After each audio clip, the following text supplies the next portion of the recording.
Cerita ini tentang diikuti kuntilanak. Kisahnya bermula ketika seorang pedagang bakso, sebut saja namanya Pak Dono. Pak Dono ini telah bekerja seperti biasanya keliling kampung untuk menjajakan baksonya.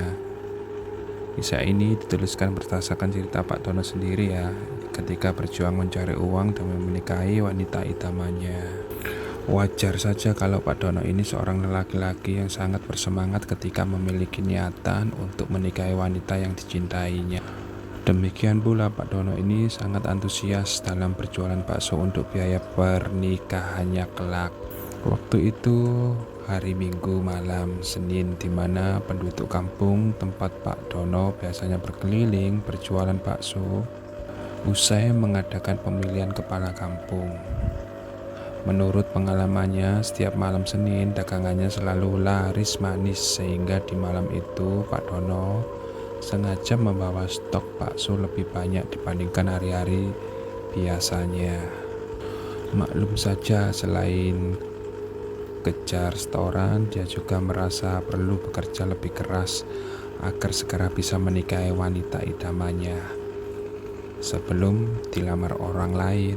Namun seperti harapan dan impian Pak Dono ini, di malam itu tidak bisa kesampaian, karena selain tidak terlihat warga yang berkumpul, malam itu suasana kampung tempatnya keliling berjualan juga terlihat sangat sepi dibanding hari-hari sebelumnya. Lantas dia merasa kecewa dan beranggapan jika acara pemilihan ketua kampung di siang tadi membuat semua warga merasa lelah dan capek, sehingga memilih untuk istirahat di rumah.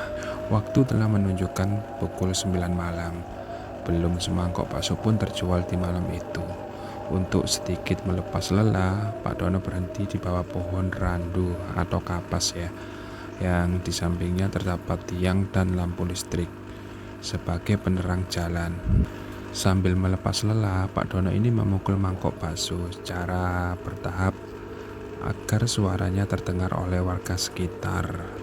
1 menit, 2 menit, hingga 10 menit berlalu. Pak Dono secara bertahap memukul mangkok bakso, namun hasil tak ada seorang pun yang terlihat keluar rumah untuk menghampirinya. Ya sudahlah, kali aja malam ini memang bukan rezekiku, gumam Pak Dono dalam hati.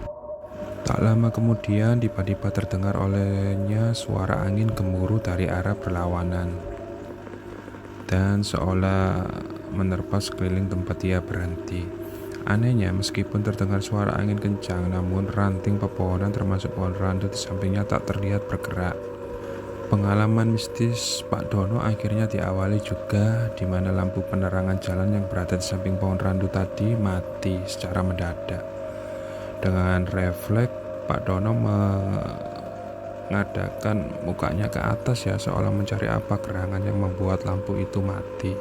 Saat ia mengadakan, wajahnya itu terlihat sosok hantu berpakaian putih yang sedang duduk di atas ranting pohon. Tepat di atas berdirinya. Wah, serem banget.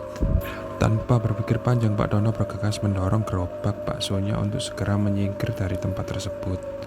Rasa kaget bercampur merinding seolah semakin membuat Pak Dono ini ketakutan, beriringan dengan terciumnya aroma bangkai yang membuatnya mual.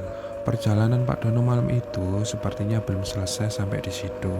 Dia masih berkehendak kembali keliling kampung, meskipun dengan hati was-was dan gelisah atas kejadian yang barusan dia alami. Ya, meskipun Pak Dono ini menyadari jika yang dilihatnya tadi adalah penampakan sosok hantu kuntilanak, namun dia tidak memiliki pilihan lain kecuali kembali menjajakan dagangannya. Setelah sekitar 15 menit mendorong gerobaknya, akhirnya terlihat pembeli pertama memanggil dan menghampirinya. Ya, sambil membuat bakso, Pak Dono ini menceritakan perihal kejadian yang barusan dia alami. Ya, ini melihat sosok kuntilanak di pohon randu yang masih berada di kampung itu juga. Aneh dan kembali bikin merinding. Kalau itu tiba-tiba tercium aroma wangi semerbak layaknya bunga melati yang tengah mekar. Singkat cerita, pembeli telah masuk ke rumah dan Pak Dono kembali mendorong gerobaknya sambil memukul-mukul mangkok sebagai pertanda seorang penjual bakso lewat. Tak lama kemudian terdengar suara seorang wanita dari arah belakang seolah meminta dirinya untuk berhenti. Namun begitu Pak Dono menolehkan wajahnya ke belakang, tak terlihat seorang pun. Kejadian ini sampai terulang sebanyak 3 kali. Dan pada panggilan terakhir, Pak Dono melihat sosok wanita yang tidak begitu dia kenal berjalan mendekatinya dengan membawa mangkok. Pak Dono pun lantas berhenti karena dia yakin wanita itu adalah seorang pembeli yang ingin membeli baksonya. Pak Dono pun menunggu pembeli itu, dan seperti biasanya dia menunduk ke bawah untuk membesarkan nyalanya kompor lah yang dipakai agar air tempat merebus mie segera mendidih. Seusai membesarkan nyala kompor, Pak Dono kembali berdiri dan menoleh ke arah wanita yang tadi memanggil dirinya. Namun yang terjadi, dia mendapati sosok kuntilanak yang tadi dengan berdiri tepat di belakangnya. Saking takutnya, Pak Dono ini bergegas mendorong gerobaknya tanpa menghiraukan air rebusan yang bertumpahan tadi. Sekian.